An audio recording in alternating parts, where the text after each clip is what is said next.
नमस्कार बच्चों, ये चैप्टर आज हम लोग पढ़ेंगे हाई स्कूल का प्रकाश का परावर्तन और इसका ये लेक्चर नंबर 3 है। चैप्टर का नाम है प्रकाश का परावर्तन और ये लेक्चर नंबर 3 है आपका। इसके पहले बेटा हमने गोलीय दर्पण से संबंधित बहुत सारी परिभाषाओं को पढ़ लिया था और गोलीय दर्पण से संबंधित बहुत सारी परिभाषाओं में हमने बताया था आपको वक्रता त्रिज्या, वक्रता केंद्र, मुख्य फोकस, मुख्य अक्ष, फोकस दूरी, फोकस तल, दर्पण का द्वारक, ये बहुत सारी डिफिनेशन आपको बताई गई थी। इसके बाद बेटा आज हम लोग पढ़ेंगे गोलीय दर्पण में प्रतिबिंब बनने के नियम। बहुत ही इंपॉर्टेंट तीसरा लेक्चर जो आपके लिए बहुत ही इंपॉर्टेंट होने वाला। हाई स्कूल में यहीं से सारी चीजें आपको, यहीं से मान के चलिए कि अच्छी चीजें आपकी स्टार्ट होती हैं और ये आपको समझना ही पड़ेगा। अगर ये चीज समझ में नहीं आई तो आप समझ जाओ कि प्रकाश का जो टॉपिक है वो आप आधा अधूरा छोड़ रहे हो कहीं ना कहीं से। तो गोलीय दर्पण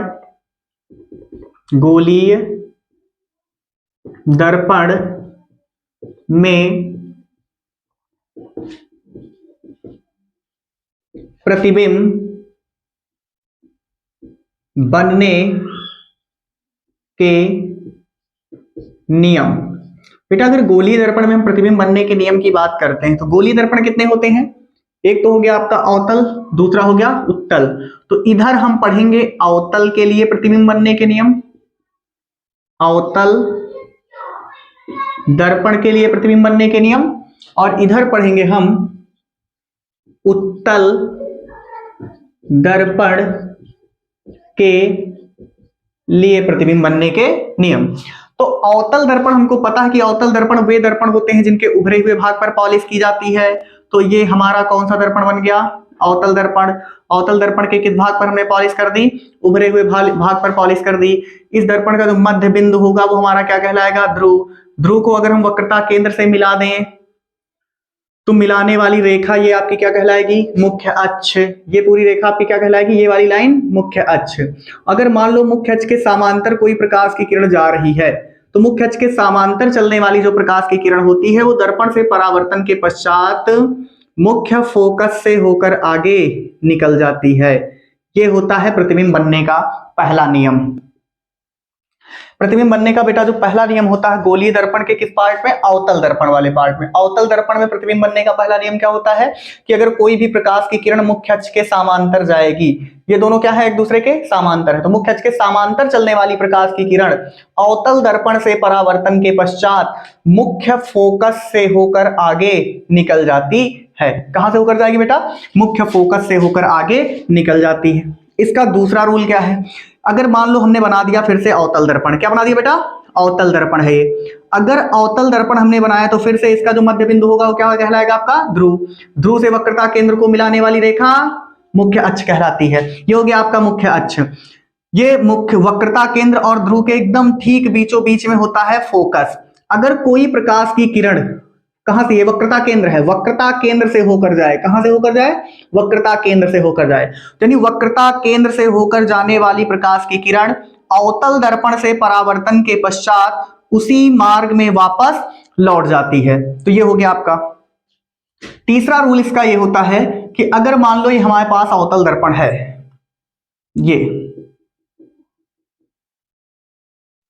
और अवतल दर्पण ये इसका मध्य बिंदु होगा बेटा, ये वक्रता केंद्र है और इसका मध्य बिंदु होगा फोकस। ये हो गया हमारा फोकस। तो अगर मान लो कोई प्रकाश की किरण मुख्य फोकस से होकर जा रही, कहां से होकर जा रही है? मुख्य फोकस। ये वक्रता केंद्र से होकर जा रही है, फोकस से होकर जा रही है। अगर कोई प्रकाश की किरण मुख्य फोकस से होकर जाती है तो दर्पण से परावर्तन के पश्चात मुख्य अक्ष के समांतर हो जाती है। ये पहले रूल का जस्ट अपोजिट है। इसमें मुख्य अक्ष के समांतर जाती है तो फोकस से होकर जाती है, इसमें फोकस से होकर जाती है तो मुख्य अक्ष के समांतर हो जाती है। चलिए, तो ये तो हो गए हमारे अवतल दर्पण में प्रतिबिंब बनने के नियम। अवतल दर्पण में प्रतिबिंब बनने का पहला नियम क्या होता है कि मुख्य अक्ष के समांतर चलने वाली प्रकाश की किरण अवतल दर्पण से परावर्तन के पश्चात मुख्य फोकस से होकर आगे निकल जाती है। दूसरा रूल इसका क्या होता है कि वक्रता केंद्र से होकर जाने वाली प्रकाश की किरण अवतल दर्पण से परावर्तन के पश्चात उसी मार्ग में वापस लौट जाती है। तीसरा रूल इसका क्या होता है कि अगर कोई प्रकाश की किरण मुख्य फोकस से होकर जाती है तो अवतल दर्पण से परावर्तन के पश्चात मुख्य अक्ष के समांतर हो जाती है। ये 3 नियम आपको याद रखना है।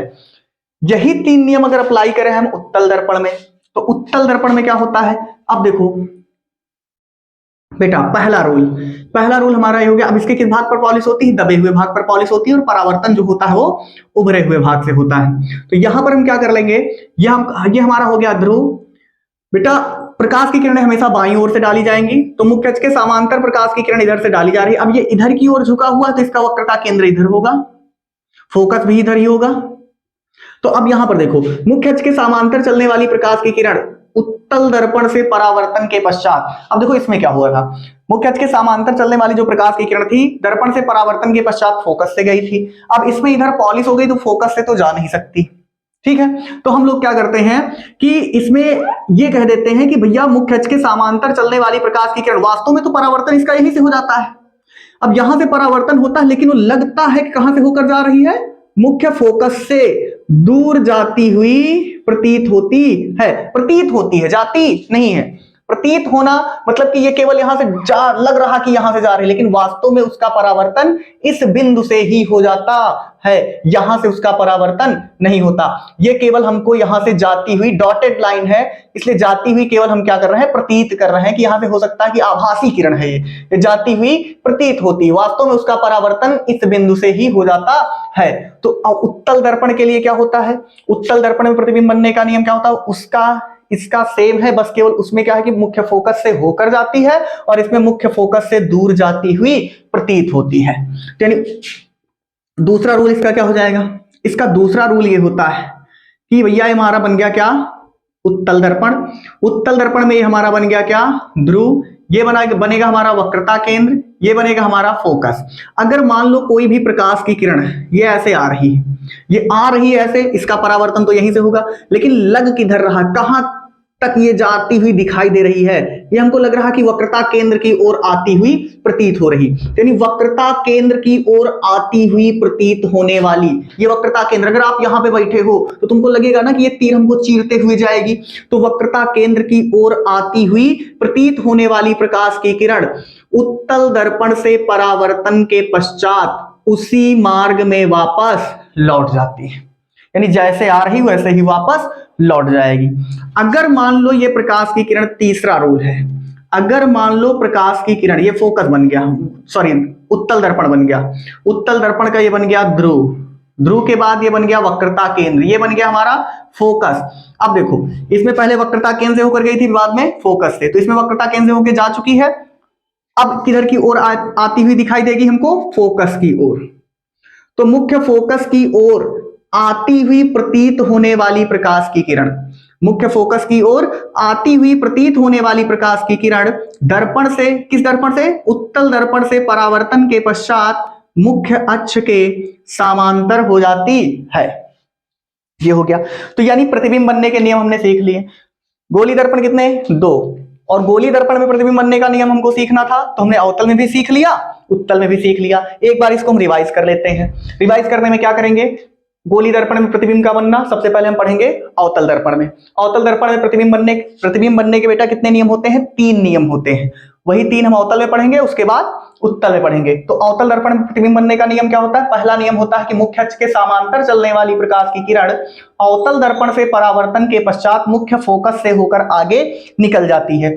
दूसरा रूल इसका क्या होता है कि वक्रता केंद्र से होकर जाने वाली प्रकाश की किरण अवतल दर्पण से परावर्तन के पश्चात उसी मार्ग में वापस लौट जाती है। तीसरा रूल इसका क्या होता है कि मुख्य फोकस से होकर जाने वाली प्रकाश की किरण अवतल दर्पण से परावर्तन के पश्चात मुख्य अक्ष के समांतर हो जाती है। अब बेटा यही रूल हम अप्लाई करते हैं कहां पे, उत्तल दर्पण में। तो मुख्य अक्ष के समांतर चलने वाली प्रकाश की किरण उत्तल दर्पण से परावर्तन के पश्चात मुख्य फोकस से दूर जाती हुई प्रतीत होती है। इसमें मुख्य फोकस से होकर जाती है और इसमें मुख्य फोकस से दूर जाती हुई प्रतीत होती है। बेटा इसका दूसरा रूल देखते हैं कि वक्रता केंद्र की ओर आती हुई प्रतीत होने वाली, यहां तक क्या हो रहा है, आती हुई, उसके बाद डॉटेड का मतलब प्रतीत हो रही, तो वक्रता केंद्र की ओर आती हुई प्रतीत होने वाली प्रकाश की किरण उत्तल दर्पण से परावर्तन के पश्चात उसी मार्ग में वापस लौट जाती है। तीसरा रूल इसमें क्या है, इसमें ये बता रहे हैं, देखो मुख्य फोकस की ओर आती हुई प्रतीत होने वाली प्रकाश की किरण दर्पण से परावर्तन के पश्चात मुख्य अक्ष के समांतर हो जाती है। ये बेटा सारे के सारे रूल आपको याद होने चाहिए, क्योंकि इसके बाद हम पढ़ेंगे पहले अवतल दर्पण में प्रतिबिंब का बनना और फिर पढ़ेंगे उत्तल दर्पण में प्रतिबिंब का बनना। चलिए,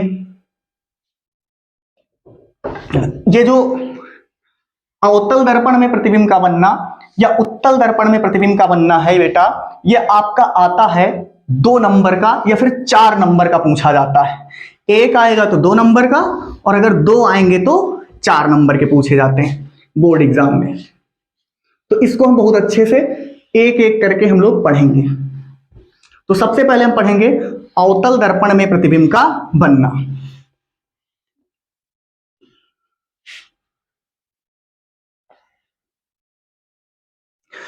अवतल दर्पण में प्रतिबिंब बनने के पहले एक हम सीखेंगे देसी जुगाड़ जिसको बोलते हैं। चलिए, हम लोग यहां पे सीखेंगे। चलो, इसको हम डाल देते यहां पे जादू। वाह, हेडिंग है, नोट डाल सकते हो आप, ठीक है, जादू। चलो, क्या जादू होने वाला भाई? चलिए हम लोग जादू देखते हैं। इसमें क्या होगा, जैसे मान लिया कि हमारे पास, पहले हम अवतल दर्पण के लिए देख लेंगे, अरे किसी के लिए भी देख लो, कोई दिक्कत नहीं। अब ये मूल बिंदु हुआ हमारा, ये मूल बिंदु है। अब इस मूल बिंदु पर हम एक ऐसा अवतल दर्पण खींचेंगे कि जिसका ध्रुव जो है P मूल बिंदु पर स्थित है। ये कौन सा दर्पण बन गया हमारा? अवतल दर्पण, क्योंकि उसके उभरे हुए भाग पर हमने क्या कर दी? पॉलिश कर दी। ठीक है बेटा, अगर ध्रुव के बाईं ओर, लेफ्ट साइड, ध्रुव के बाईं ओर यानी लेफ्ट साइड अगर कोई प्रतिबिंब बनेगा, प्रतिबिंब का मतलब इमेज, प्रतिबिंब बनेगा तो वह सदैव वास्तविक होगा। कैसा होगा? वास्तविक होगा। अगर ध्रुव के दाईं ओर यानी कि राइट साइड कोई प्रतिबिंब बनेगा तो वो हमेशा कैसा होगा? आभासी होगा। आभासी हो जाएगा। अगर ये हमारी क्या है, यहां से लेकर के, क्योंकि ये वक्रता केंद्र हो सकती है, तो ये पूरी लाइन हमारी क्या बन जाएगी? मुख्य अक्ष। वस्तु हमेशा बाईं ओर मुख्य अक्ष के ऊपर रखी जाती है। ये समझ गया कि नहीं समझ गया? और अवतल दर्पण में अगर बात करें तो 5 स्थिति में प्रतिबिंब जो होता है वो मुख्य अक्ष के नीचे बनता है। अगर मुख्य अक्ष के नीचे, किसके? मुख्य अक्ष के नीचे प्रतिबिंब बनेगा तो वो हमेशा कैसा होगा? उल्टा होगा। कैसा होगा बेटा? उल्टा होगा। अगर मुख्य अक्ष के ऊपर प्रतिबिंब बनेगा, किधर बनेगा? ऊपर प्रतिबिंब बनेगा तो वो प्रतिबिंब हमेशा क्या होगा? सीधा होगा। प्रतिबिंब अगर होगा तो वो सीधा होगा। ठीक है, तो 3 चीजें, वास्तविक, उल्टा, ठीक है, और वस्तु से छोटा बनेगा कि बड़ा। तो छोटा और बड़ा बनने की कंडीशन देख लो। ये हमारे पास वक्रता केंद्र है। वक्रता केंद्र के अगर, ये कौन सी साइड है? ये वक्रता केंद्र के, ये वस्तु की कंडीशन बताएगी हमेशा।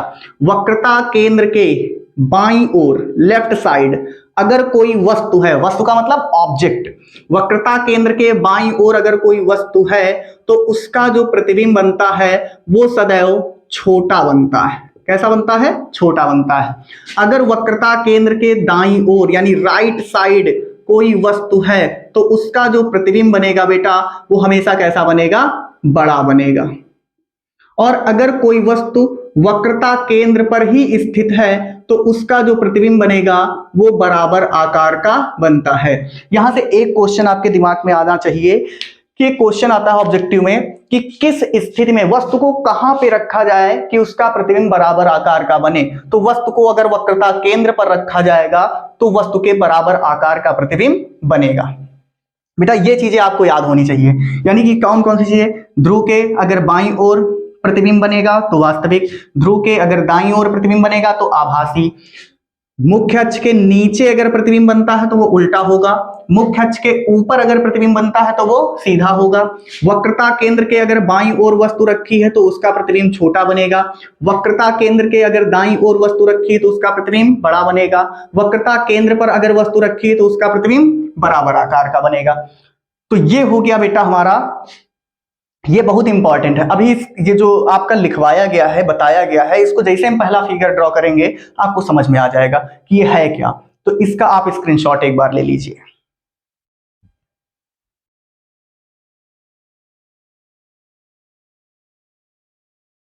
चलिए अब इसके बाद हम लोग पढ़ेंगे अवतल दर्पण में प्रतिबिंब का बनना। ये आता है आपका 2 नंबर का या फिर 4 नंबर का, बोर्ड एग्जाम में पूछा जाएगा। तो इसमें अवतल दर्पण में जो प्रतिबिंब बनने की स्थितियां होती हैं बेटा वो होती हैं 6। अवतल दर्पण में प्रतिबिंब बनने की स्थितियां 6 होती हैं। 6 स्थितियों को हम लोग यहां पे पढ़ेंगे। तो सबसे पहले हम लोग क्या ध्यान देंगे,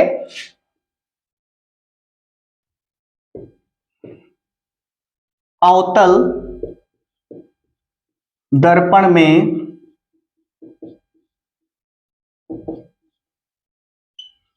प्रतिबिंब का बनना। बेटा अवतल दर्पण में प्रतिबिंब बनने की 6 स्थितियां होती, कितनी? 6। आइए सबको हम समझ लेते हैं कि 6 स्थितियां वो कौन कौन सी हो सकती हैं। जैसे हमने कह दिया है हमारे पास अवतल दर्पण है। कौन सा दर्पण है बेटा? अवतल दर्पण है। अवतल दर्पण में हमारा बन गया ध्रुव, इसको यहां से मिलाएंगे तो हो गया हमारा वक्रता केंद्र, और मिलाने वाली ये रेखा हो गई, वो हो गई आपकी मुख्य अक्ष। बेटा देखो सबसे पहली चीज तो एक बार हम वस्तु को रख सकते हैं अनंत पे। मान लिया हमारे पास कोई वस्तु है जो रखी हुई है अनंत पे, ए बी वस्तु कहां पे रखी हुई है? अनंत पे। दूसरी कंडीशन हमारी बन सकती है कि वस्तु को हम रखें अनंत और वक्रता केंद्र के बीच में, तो ये पहली स्थिति हो गई। दूसरी स्थिति में क्या है कि जब वस्तु अनंत और वक्रता केंद्र के बीच में स्थित हो। तीसरी स्थिति हो गई जब वस्तु कहां पर स्थित हो? वक्रता केंद्र पर स्थित हो। चौथी कंडीशन यहां पे C और P के बीच में F होता है, तो बेटा चौथी कंडीशन में क्या करते हैं कि जब वस्तु वक्रता केंद्र और फोकस के बीच में स्थित हो। पांचवी कंडीशन में क्या करते हैं कि जब वस्तु फोकस पर स्थित हो। और छठवीं कंडीशन में हम लोग क्या करते हैं कि जब वस्तु फोकस तथा ध्रुव के बीच स्थित हो। तो वस्तु की कितनी स्थितियां बन सकती हैं भाई? जितनी वस्तु रखने की स्थितियां होंगी उतने ही प्रतिबिंब बनने की स्थितियां होंगी। तो वस्तु को हम कहां कहां पे रख सकते हैं? एक तो अनंत पे, दूसरा अनंत और वक्रता केंद्र के बीच में, तीसरा वक्रता केंद्र और फोकस के बीच में, ठीक है, और एक वक्रता केंद्र पे भी रख सकते हैं, फिर फोकस पे रख सकते हैं, फोकस और ध्रुव के बीच में रख सकते हैं। तो ये आपकी 6 स्थितियां हो गई। और इसमें से हम सबसे पहले पढ़ेंगे कि जब कोई वस्तु कहां पे रखी हो बेटा? अनंत पे रखी हो। तो अवतल दर्पण में प्रतिबिंब बनने की कितनी स्थितियां? 6। ठीक है, तो उसमें से सबसे पहली स्थिति कौन सी है? सबसे पहली स्थिति हम पढ़ेंगे, पहली स्थिति है जब वस्तु अनंत पर स्थित हो। अगर कोई वस्तु अनंत पर स्थित होगी, अनंत पर स्थित हो, तब क्या हो सकता है? अगर कोई वस्तु अनंत पर स्थित होगी तो सबसे पहले इसमें हम प्रतिबिंब बनने की स्थिति पढ़ लेते हैं, कोई दिक्कत वाली बात नहीं। किसमें पढ़ना है?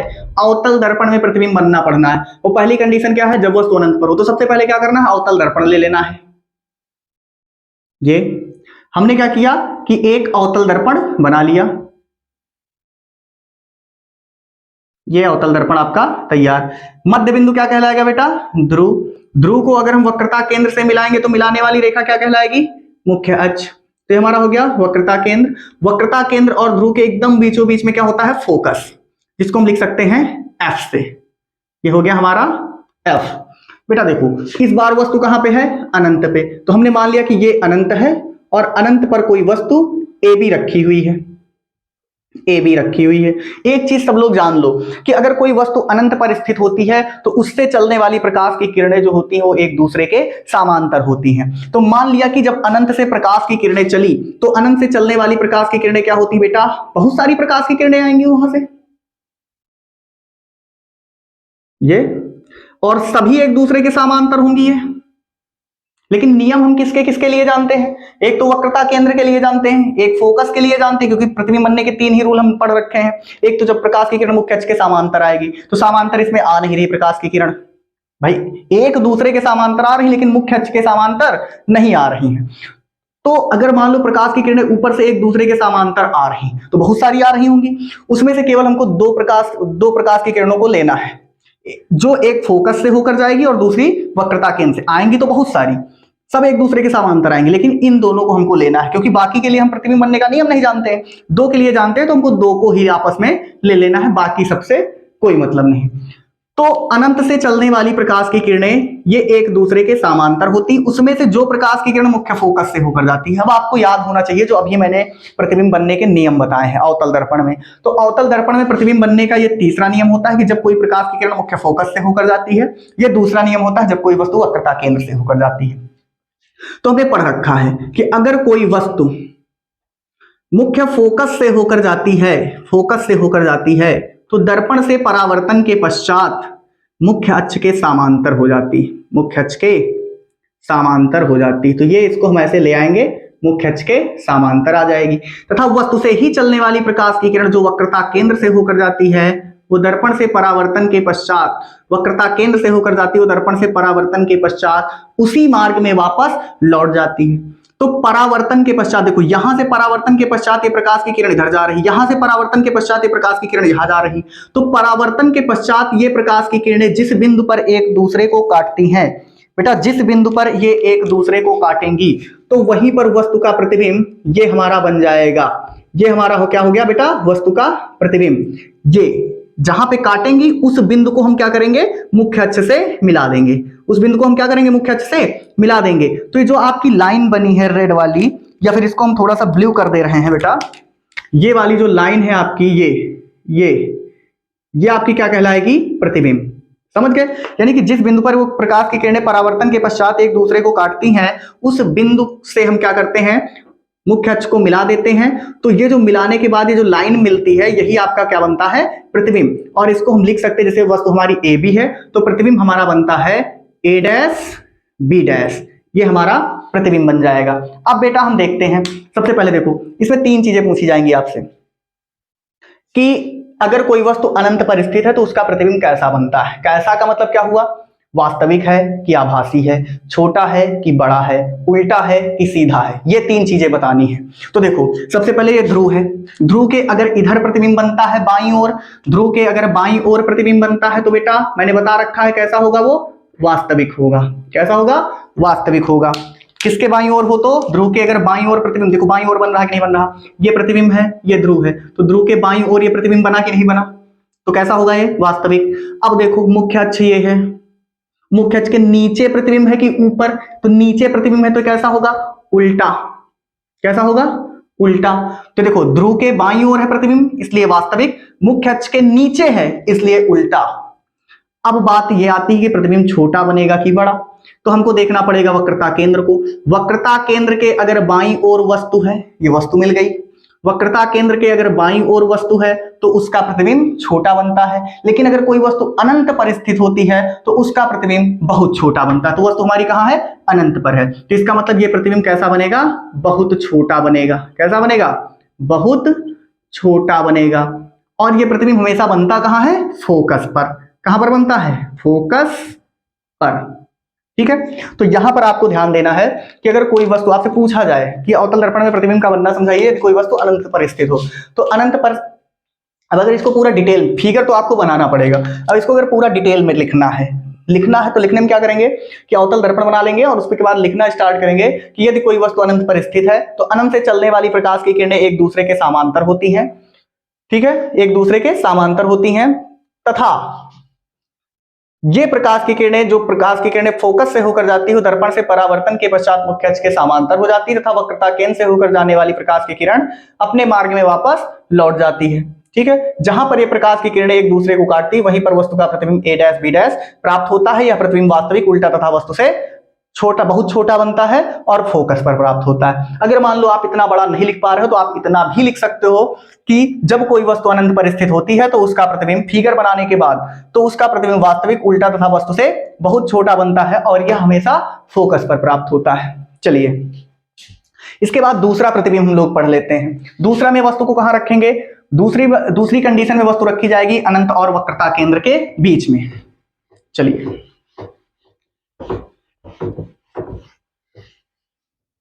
यानी इस स्थिति में वस्तु को कहां रखना है, यहां पे हम बोलेंगे, देखो दूसरी स्थिति है जब वस्तु अनंत तथा वक्रता केंद्र के बीच स्थित हो, वक्रता केंद्र के बीच स्थित हो। बेटा देखो, अगर अनंत और वक्रता केंद्र के बीच स्थित होगी तो हम लोग करेंगे क्या, पहले अवतल दर्पण बनाएंगे। ये हमारा अवतल दर्पण बन गया, ये हमारा बन गया मुख्य अक्ष, ये ध्रुव है, ये वक्रता केंद्र है, ये फोकस है। इस बार वस्तु को कहां रखना है, अनंत और वक्रता केंद्र के बीच में। तो अनंत इधर हो जाएगा, वक्रता केंद्र ये है, तो अनंत और वक्रता केंद्र के बीच में वस्तु हो गई, वस्तु का नाम हो गया ए बी। तो वस्तु से चलने वाली प्रकाश की किरणें जो मुख्य अक्ष के समांतर होंगी वो दर्पण से परावर्तन के पश्चात कहां से होकर जाएंगी, फोकस से होकर जाएंगी। ये रूल आपको बताया गया है, ये फोकस से होकर के आगे निकल जाएंगी। तथा वस्तु से ही चलने वाली प्रकाश की किरणें जो वक्रता केंद्र से होकर जाती हैं वो दर्पण से परावर्तन के पश्चात उसी मार्ग में वापस लौट जाती। तो जब ये दर्पण से टकरा करके उसी मार्ग में वापस आएंगे तो परावर्तन के पश्चात इस बिंदु पर एक दूसरे को काटेंगी। तो जिस बिंदु पर ये प्रकाश की किरणें एक दूसरे को काटती हैं उस बिंदु को हम लोग क्या करते हैं, मुख्य अक्ष से मिला देते हैं। तो मुख्य अक्ष से हमने क्या किया, मिला दिया। अब मिला देंगे तो ये आपका क्या बन जाएगा, ए डैश बी डैश, और यही आपका क्या है, प्रतिबिंब है। अब ये प्रतिबिंब देखो बेटा, ये प्रतिबिंब ध्रुव के बाईं ओर है। जब ध्रुव के बाईं ओर प्रतिबिंब बनेगा तो कैसा होगा, ये वास्तविक। कैसा, ये वास्तविक। मुख्य अक्ष के नीचे बन रहा तो उल्टा। अब वक्रता केंद्र के बाईं ओर वस्तु है तो इसका मतलब प्रतिबिंब कैसा बनेगा, छोटा। ठीक है, और प्रतिबिंब बन कहां रहा है, सी तथा एफ के बीच में। सी तथा एफ के बीच। सी क्या है, वक्रता केंद्र, एफ क्या है, फोकस, यानी वक्रता केंद्र तथा फोकस के बीच में प्रतिबिंब बनेगा हमेशा इसमें। बेटा अगली कंडीशन में हम वस्तु को कहां रखेंगे, वक्रता केंद्र पर। तो चलिए, अगर वस्तु वक्रता केंद्र पर स्थित हो, कहां पे स्थित हो, वक्रता केंद्र पर स्थित हो, तो थोड़ा सा इसको हम क्या करते हैं, इरेज करके दूसरा वाला पार्ट इसका देख लेते हैं। तीसरा पार्ट है कि जब वस्तु कहां पे रखी हो, वक्रता केंद्र पर। चलो,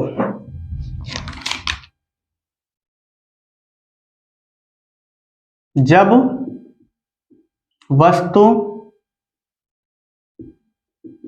वक्रता केंद्र पर स्थित हो, तो बेटा देखो, अगर वस्तु वक्रता केंद्र पर स्थित होगी तो फिर से हम क्या करेंगे, अवतल दर्पण बना लेंगे। ये हमारा अवतल दर्पण हो गया, और ये हमारा, ये मुख्य अक्ष हो गई, ये हमारा वक्रता केंद्र बन जाएगा। ये P है, ये यहां पे F हो गया, फोकस। अब वस्तु कहां रखी है, वक्रता केंद्र पर। वस्तु का नाम हमने रख लिया ए बी। तो वस्तु से चलने वाली प्रकाश की किरणें जो मुख्य अक्ष के समांतर होंगी दर्पण से परावर्तन के पश्चात मुख्य फोकस से होकर आगे निकल जाएंगी, फोकस से होकर आगे निकल जाएंगी। ये प्रकाश की किरणें आगे देखो निकल गई। तथा वस्तु से ही चलने वाली, अब देखो वक्रता केंद्र से होकर प्रकाश किरणें जा नहीं सकती क्योंकि उसके ऊपर तो आप खड़े हो, तो कहां से प्रकाश की किरणें जाएंगी, फोकस से होकर। चलिए, मुख्य फोकस से होकर जाने वाली प्रकाश की किरणें जो होती है दर्पण से परावर्तन के पश्चात मुख्य अक्ष के समांतर हो जाती, ये समांतर हो गई प्रकाश की किरणें। तो ये प्रकाश की किरणें जहां पर एक दूसरे को काटती हैं वहीं पर वस्तु का प्रतिबिंब प्राप्त होता है, वहीं पर वस्तु का प्रतिबिंब प्राप्त होता है बेटा। और ये जस्ट आपको काटेंगी कहां पे, वक्रता केंद्र के नीचे ही। जितना बड़ा ये होगा उतना ही बड़ा ये होगा प्रतिबिंब। तो ये जहां पर एक दूसरे को काटती वहीं पर वस्तु का प्रतिबिंब ए डैश बी डैश ये बन जाता है। और ये प्रतिबिंब हमेशा देखो ध्रुव के बाईं ओर है तो कैसा होगा, ये वास्तविक। ठीक है, और उसके बाद मुख्य अक्ष के नीचे है तो उल्टा। अब वस्तु से छोटा होगा कि बड़ा, क्योंकि वक्रता केंद्र पर ही वस्तु रखी, इसका मतलब वस्तु के बराबर आकार का बनेगा, बराबर आकार का बनेगा। और कहां पर बनेगा, सी पर, वक्रता केंद्र पर ही ये प्रतिबिंब बनता है। बेटा चौथी कंडीशन इसकी है कि जब वस्तु कहां पर रख दी जाए, वक्रता केंद्र और फोकस के बीच में। चलो ये भी देख लेते हैं हम लोग।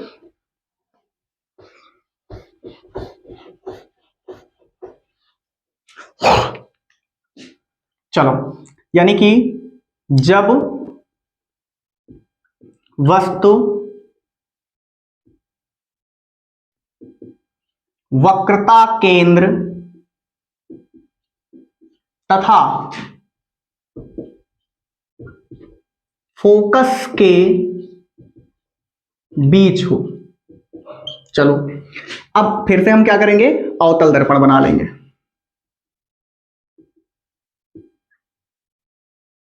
ये बना लिया, ये ध्रुव हो गया, ये वक्रता केंद्र हो गया, ये फोकस है, ये यहाँ पे बीच में वक्रता केंद्र और फोकस के बीच में वस्तु हो गई, नाम इसका ए बी। तो वस्तु से चलने वाली प्रकाश की किरणें जो मुख्य अक्ष के समांतर होती हैं वो दर्पण से परावर्तन के पश्चात मुख्य फोकस से होकर आगे निकल जाती। ये मुख्य फोकस है हमारा, और यहां से होकर के ये प्रकाश की किरणें आगे निकल जाती। तथा वस्तु से ही चलने वाली प्रकाश की किरणें, तथा वस्तु से ही चलने वाली प्रकाश की किरणें जो मुख्य फोकस से होकर जाती हैं वो दर्पण से परावर्तन के पश्चात मुख्य अक्ष को जिस बिंदु पर काटती हैं, मुख्य अक्ष को जिस बिंदु पर काटती हैं उसे हम क्या करते हैं, उसको हम ऊपर, कहां से बेटा,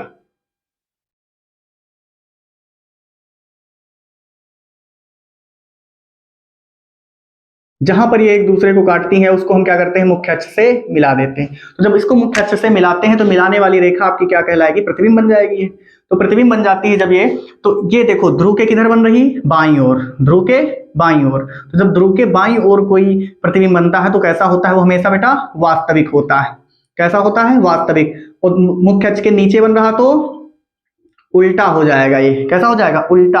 और वक्रता केंद्र के किस ओर वस्तु पहुंच गई है, दाईं ओर, तो इसका प्रतिबिंब कैसा बनेगा, बड़ा बनेगा।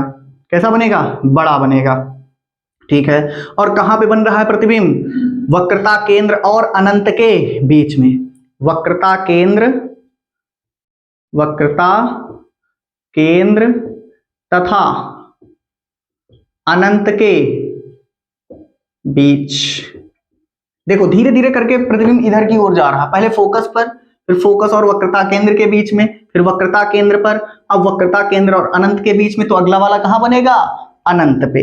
चलिए तो अगली कंडीशन में हम लोग देख लेते हैं फिर से कि अगर मान लो, अब इसमें लिखने का तरीका वही सेम जैसे पहले वाले में लिखा था हम लोगों ने, कि जब कोई वस्तु वक्रता केंद्र तथा फोकस के बीच में होती है तो उसका प्रतिबिंब वास्तविक उल्टा तथा वस्तु से बड़ा बनता है। यह प्रतिबिंब जो होता है वक्रता केंद्र तथा अनंत के बीच में स्थित होता है। तो बेटा इसके बाद पांचवी कंडीशन है कि जब वस्तु कहां पर स्थित हो, फोकस पर स्थित हो।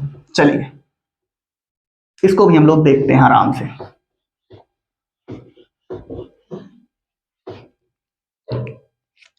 चलो,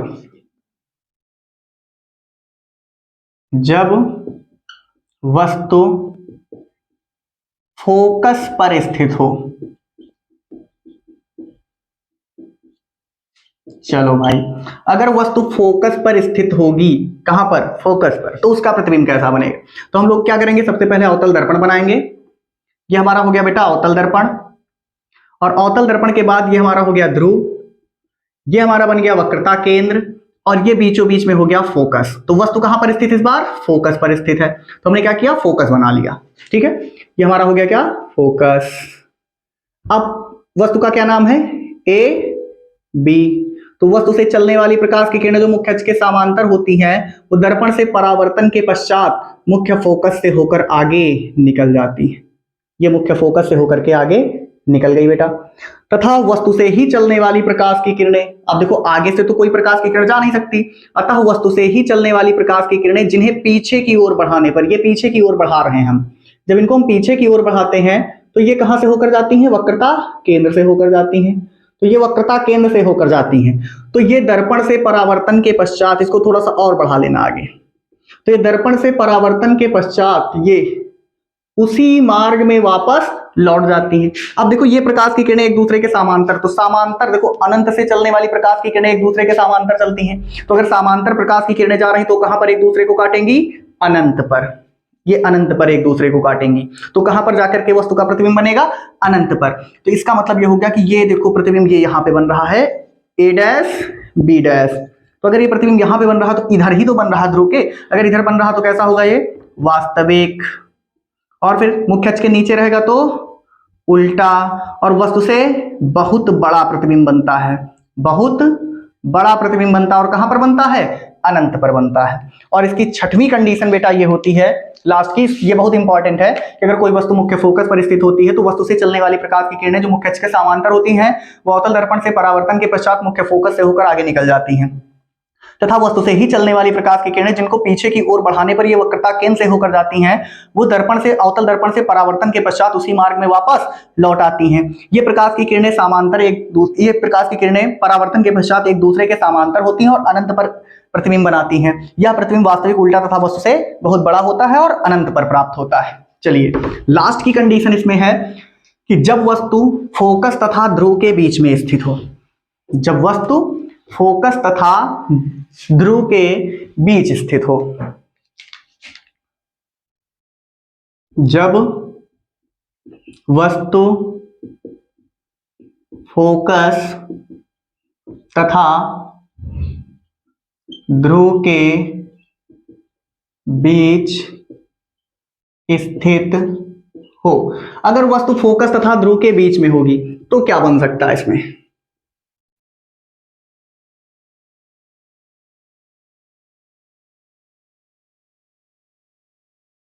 ये हमारा बन गया, थोड़ा सा इधर भी खींच लेंगे क्योंकि प्रतिबिंब इस बार उधर बनेगा। ये हमारा हो गया ध्रुव, ये वक्रता केंद्र, ये है फोकस, फोकस और ध्रुव के बीच में वस्तु रखी यहां पे। तो वस्तु से अब वस्तु का नाम ए बी, तो वस्तु से चलने वाली प्रकाश की किरणें जो मुख्य अक्ष के समांतर होती हैं दर्पण से परावर्तन के पश्चात मुख्य फोकस से होकर आगे निकल जाती है। देखो मुख्य फोकस से होकर के आगे निकल गई, लेकिन वस्तु से ही चलने वाली प्रकाश की किरणें अब इधर तो कहीं जा नहीं सकती है क्योंकि फोकस और वक्रता केंद्र तो पीछे पड़ गया।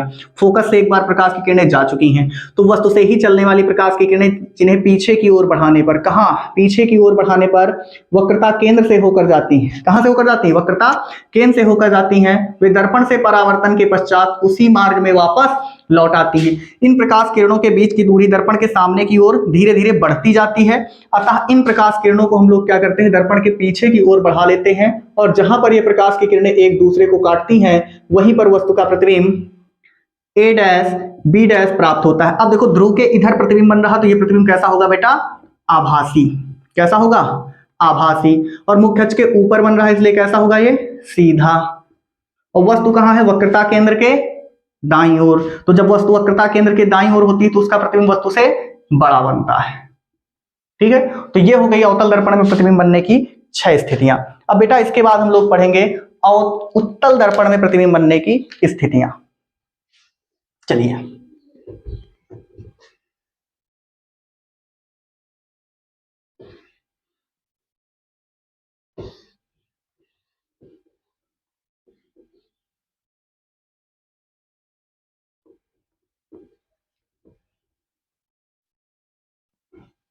चलो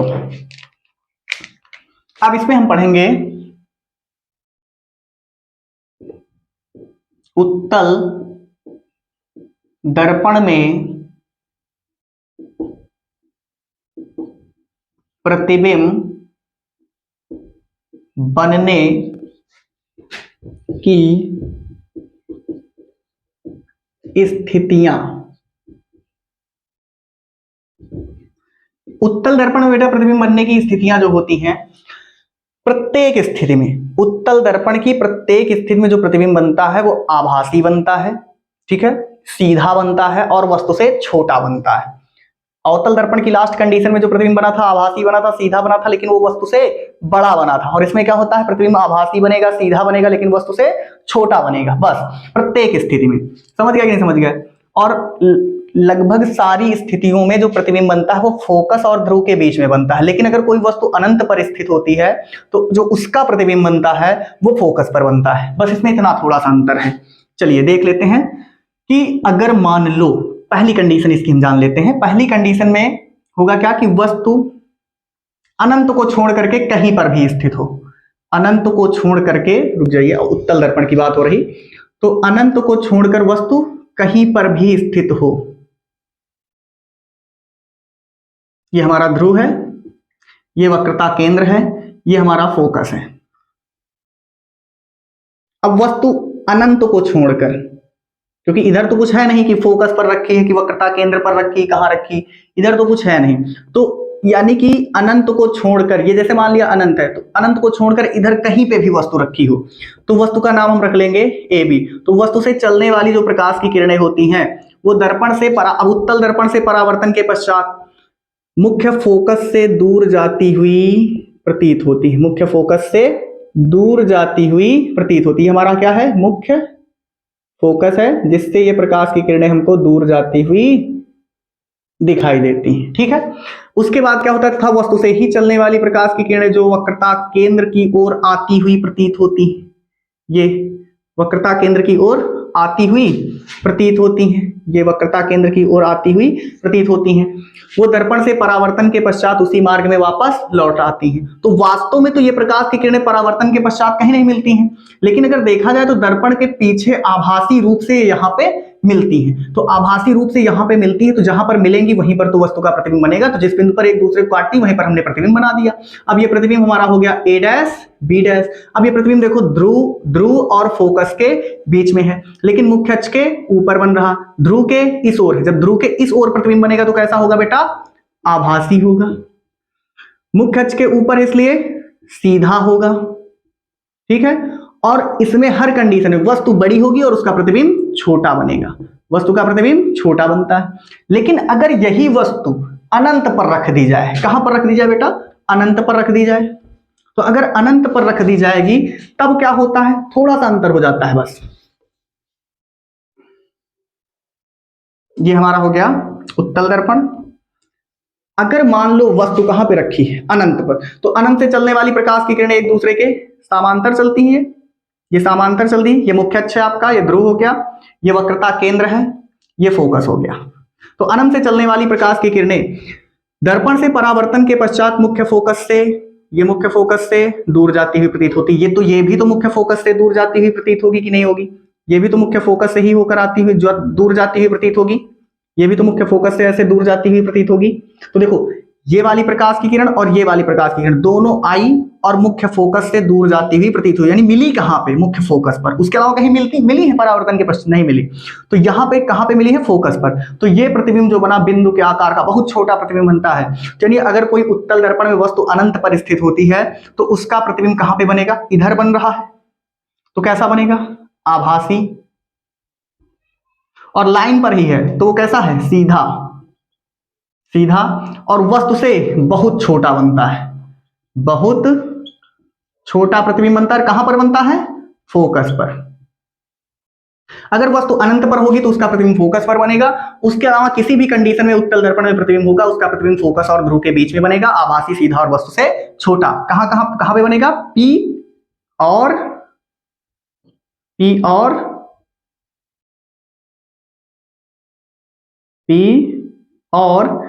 एफ के बीच। तो बेटा ये क्लास आपके लिए बहुत इंपॉर्टेंट थी और ये आपको बहुत जल्दी से जल्दी तैयार करके हम लोग जो है अगले एपिसोड में मिलते हैं।